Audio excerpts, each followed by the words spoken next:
Welcome to The Community Table, a discussion series about real life with diabetes. Community Table is presented to you by Beyond Type 1 and made possible with support from Lilly Diabetes and Dexcom. Hey everyone, I'm Tiana Cooks, Senior Community Manager from Beyond Type 1, where our mission is to help people with diabetes stay alive and thrive. This Community Table is a monthly series where we have unfiltered and honest conversations about life with diabetes. Welcome to today's exciting conversation where we will be talking about all things diabetes, college, and HBCUs. Kesha Carter is a dynamic force in the world of diabetes advocacy, blending her unique talents as a comedian, personal trainer, and flight attendant to inspire others living with a condition. Diagnosed with type 1 diabetes at a young age, Kesha has never let her diagnosis define her. Instead, she has turned it into a powerful motivator for her advocacy, using her platform to encourage others to take control of their health, laugh at the face of challenges, and stay active.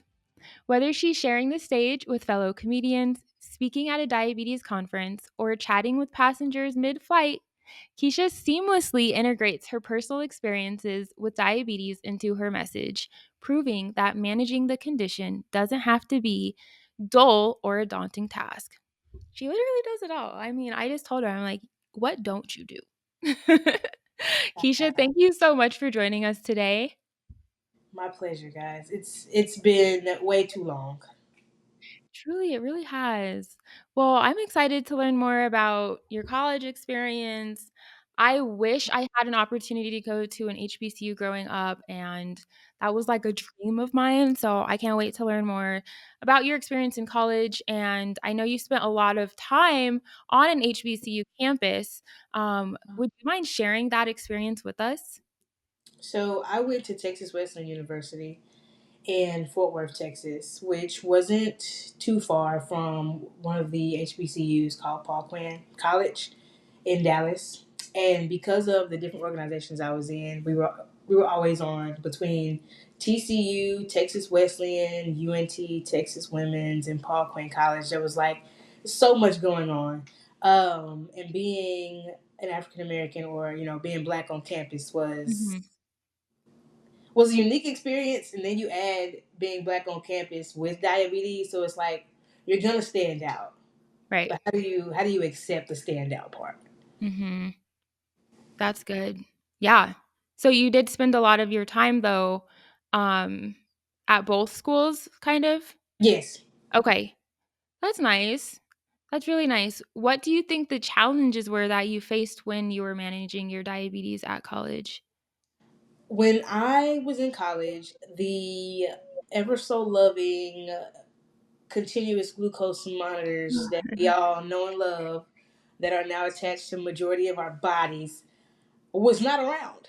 Mhm. So what made it hard for my college experience was the finger pricking. Being a young adult, you think you got it.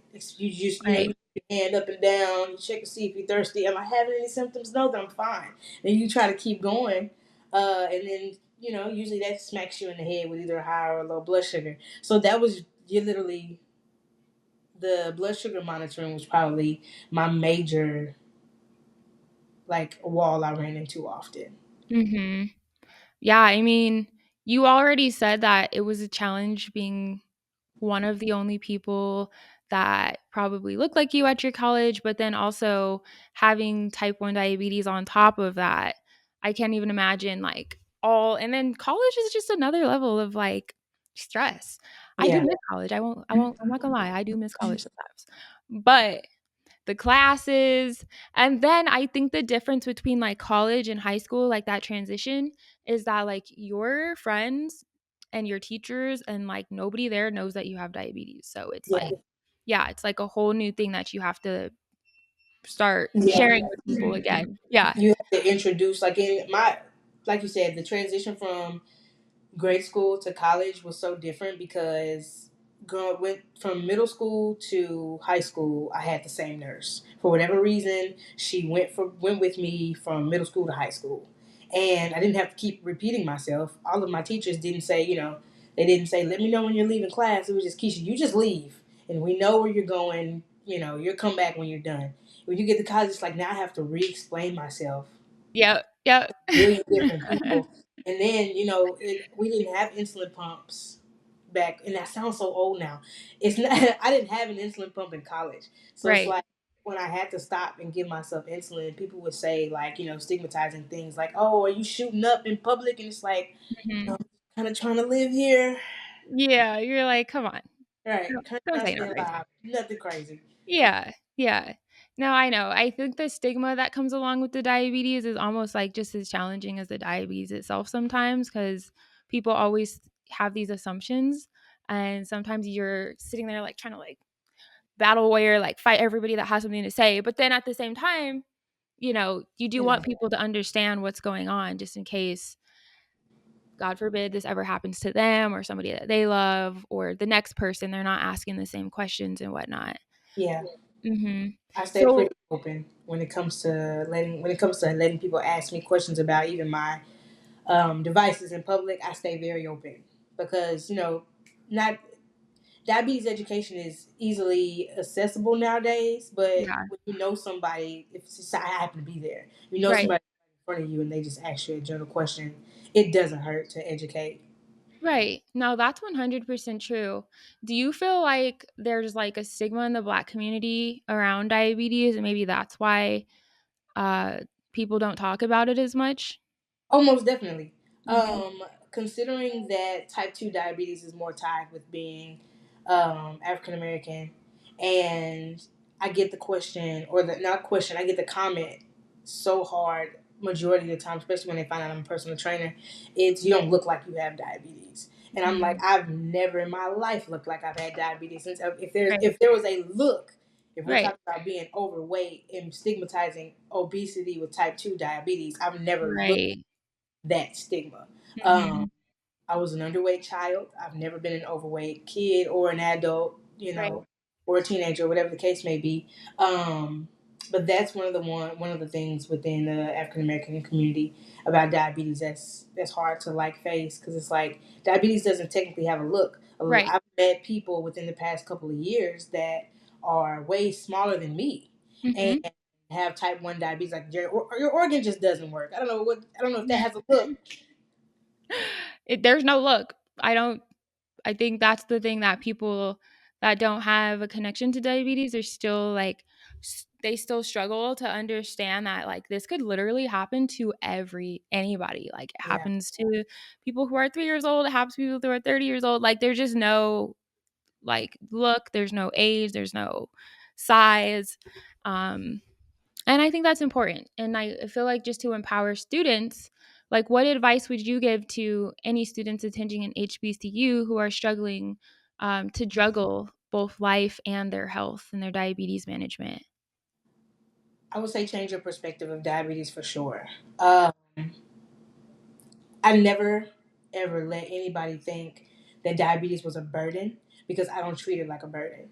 Um, if anything, since I was diagnosed in the 6th grade, it was okay. Now it's cool to have diabetes because I get all these perks. So find a way to make sure the people around you are educated, so that if anything ever happens, God forbid, they know how to react without overreacting, as well as don't let them think it's a burden. Like, don't be the burden, like, ah, here he comes, or here she comes with her glucose monitor and her extra insulin and all these sirens and beeps and rah rah. Don't let them think that, because the more positive you are about your diabetes, the more positive the people around you are.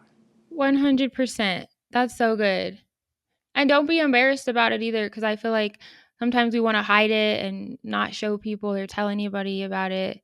But to be quite honest, I do feel like just being, like you said, an open book So is yeah, probably the best way to approach it.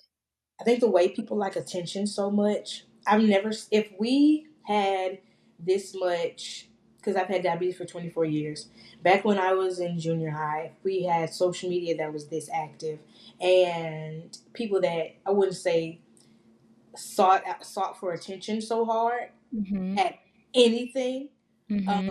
Um, the diabetes world would have made a bigger impact when I was younger for me versus now that I'm older, considering I'm still making an impact. But it's like, people use so many, whether it's a chronic illness or not, people are using so many of their issues or whatever the case may be to seek attention. I Right. wouldn't say use your diabetes to seek attention, but make sure that it gets the attention that it deserves because you're in that space. Well, how can the HBCU community and people who may have, influence on their college campuses help to uplift students with type 1 diabetes? By using your voice, really, using your voice, making sure you're seen. They some people don't want the responsibility, but when you're there, just take it as your God given influence to go ahead and take the responsibility to let people around you know. Because if you speak up, lives are saved. Potentially, lives are saved. So it only usually takes one person to open their mouth and say something about it for people to start catching on. So if you are that one person on your college campus that has diabetes, and that diabetes, like we said, it doesn't have a look. So there might be other diabetics around on campus that don't really know how to say anything, or again, maybe a little bit shy or embarrassed about the subject. If you speak up, then there's a community involved. Then they Right. feel like, okay, I'm not just the only one. Right. 100%. Do you think that there was a difference that you personally noticed when you were at your college versus when you were on the HBCU campus in terms of like the way that people treated you and your diabetes? Yes, because I went to a predominantly white institution, or we call those PWIs. I went to a PWI and would be involved with a lot of stuff on the HBCU camp, like cross involved with the college. Being black with diabetes on an HBCU campus was easier than being black with diabetes on a campus that was predominantly white, because somebody's granny has it. As if you're black, somebody's granny or somebody's aunt or somebody's mom. It's more. It impacts the black excuse me. Diabetes impacts the black community extremely heavy. So even if you see somebody with a blood sugar machine or a glucose monitor on them, it's almost like, okay, I see you. I know somebody who has it. So just in case you need anything, let me know. That was easier on the HBCU campus than it was on my predominantly white That campus. makes sense. I feel like I can get that. Like it makes sense when you see other people that you can literally like relate to because they look like you. And Yeah. yeah, I get it. Um, do you feel like when you were at like on the campus, the HBCU campus, do you feel like you were more open about your diabetes and sharing about it with people? Yes, it's easier to, and it's not easy to say, but it is easier to open up to people that look like you versus people that don't, because there's all types of judgments going around versus stereotypes on hair, body imaging, you know if your eyes are straight or crooked. It's so much going on around you that it's easier to connect with people that look like you versus not. But considering in the world we're in, you really gotta break out of that shell. Right. So there was a balance. There was definitely a balance. Balance is important. It's really important. And back to I just remembered. In college when I went to UCCS. So if you know CU Boulder, that's where Deion Sanders is coaching at right now. So everybody's talking about CU Boulder, and we have their like sister campus in Colorado Springs, and so that's where I went to college at. And there was actually like a program for college students with diabetes. I think I went to like one of their meetings. I think it was like a diabetes link. Um, meeting, and there was like 4 or 5 kids there, and it was really fun. And then there was also some like, I don't know, it's not like a 504 plan, maybe it is the ones that you did when you were like in elementary school, and basically you go to like the student help office or student office, and like they'll literally allow you to have like more time on test, so you can go to this office and you need to like bring them some paperwork. I need to find the actual like information on it. um but it was awesome because then I was able, whenever I needed like more time, or if I was sick and couldn't come to class, like the teacher had to like excuse my absence and I wouldn't get like penalized for that.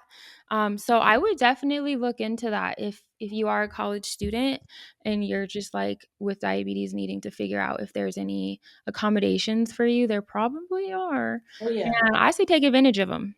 Listen, that is the college version of FMLA for people that have 9 to 5s because Yeah, exactly. yeah, You're absolutely right. There's just I think nobody really talks about this stuff though. So sometimes you don't even know it's available for you yeah, because we definitely didn't have it about it. back then. Yeah, like I Yeah, said, it's or cool. like you said earlier, if you're that one person on campus that speaks up, nobody knows that they need organizations like this, or passes like a 504 for health issues if nobody speaks up and says that they have things like this, like diabetes. Right. 100%. I go back to school in the spring of next year, so I definitely will be looking into that. Yay! Congratulations. That's Thank you. exciting. What Thank school are you going to go to?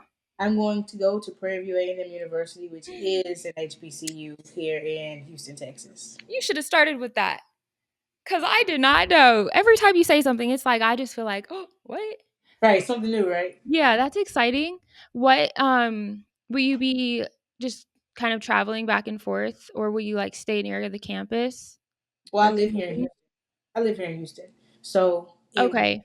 take I think it's like a 40-minute drive between here and campus because I live in outside of Houston, like in Spring, but it's technically whatever, it's technically Houston. Yeah. So I live 40-45 minutes away from campus. Okay, so she's just going to commute. That's nice. Oh yeah, That's so exciting. Make sure you ask for all of these like accommodations because I do feel like absolutely. they probably have them out there for you. Um, I did have like a couple more questions for you though. I wanted to get your opinion on a very personal thing. So I know that you've done a lot of like advocacy in the diabetes community, and it sounds like you've done just a lot, if even advocacy on your college campus. But what is a project or a moment that you were extremely proud of when it comes to just your advocacy, whether that be in college or just in the Black community in general? A, a moment with diabetes. Yeah, like if you've had a moment where you've like advocated specifically for like healthcare in an HBCU or at your college campus, or just work that you've done in the diabetes space to really like show people that look like us what's possible despite being diagnosed. This um this year in November, like in full, I'm lying. October 10th, in a couple days. I don't know when this airs, but in a couple days on October 10th, there will be clips and full episodes of my diabetes stand up that I did working with a Spoonful of Laughter campaign over at Diatribe. Oh And my gosh. yeah, me and another diabetic. Well, we are comedians that have diabetes. We are not diabetic comedians, right? So we're Yeah. comedians that have diabetes, and his name is Sam Morrison, and we did a couple of different separate sets for diabetes, and those will be live and airing on diatribe.com or diatribe.org. Anywho, on Diatribe's page, as well as a Spoonful of Laughter campaign. Oh my That I'm god. really proud of because that work, I've seen the pre given clips. Mhm. Ah, I'm excited. I am so excited. I actually just saw a video clip of him yesterday, and he was talking like this joke where he was like talking about he said like something about people with diabetes are literally like dying. Yeah, And it was just hilarious, like how he kind of like put this analogy out there. And of course, people like us think it's hilarious, but other yeah. people would be like, what? Um, Right. It's a dark subject. yeah. So being a comedian and having diabetes, it's like you don't want people to laugh at you, Hmm. but because of the stigmas that they've come up with, it's easy wordplay. Like it's easy to make people's stigmas look crazy, Right. uh, and turn them into comedic gold. So literally, that's what having diabetes and being a comedian is. I love that. It's like you don't want them to laugh at you. You want them to laugh with you. Yes. Come on, y'all. This is kind of funny. Right. And if we can educate you guys on how a piece of cake isn't going to kill me, we're going to try to do that too. I can't wait to watch this. You said it'll be released here in a couple days, so Yes. I will be definitely checking out every single episode. I'm I'm gonna have my excited. tissues ready because I'm gonna be laughing so hard. I'm gonna be crying. I just know it. Yeah. I'm I just excited. know it. Yay! Well, I can't thank you enough for just all of the work that you've done, that you're going to do, and that you're currently doing. I just think that you are such a light and a trailblazer in the diabetes community. I love how you just make light over this. Like you said, it's a really dark topic. Diabetes can be challenging and daunting, but you are just so positive about it. And I think that's what makes you so special. It's really hard to find sometimes the light in like these hard diagnoses and the diabetes journey. My final question for you before we head off today, what would you say to a freshman starting at an HBCU who is managing type 1 diabetes and might be feeling a little bit overwhelmed? Either find a community or start a community. As challenging as it may seem, don't let it be a challenge. Just let it be something you do. Find a community or start a community. It's not hard to start on campus organizations. Figure out who you need to talk to and due to the American Disabilities Association, you have support. So either be the voice, start the voice, be loud, because you getting together that community support, and because you never know, you excuse me, you aren't the only one. As light as it may sound, you are not the only one. Am I crying? That was like so cute. I got chills on my body when you said that. I'm so excited for this to air and like to reach everybody. I feel like this is a topic that obviously is not discussed enough, and so I'm really happy to just be bringing it to the forefront and doing it with you.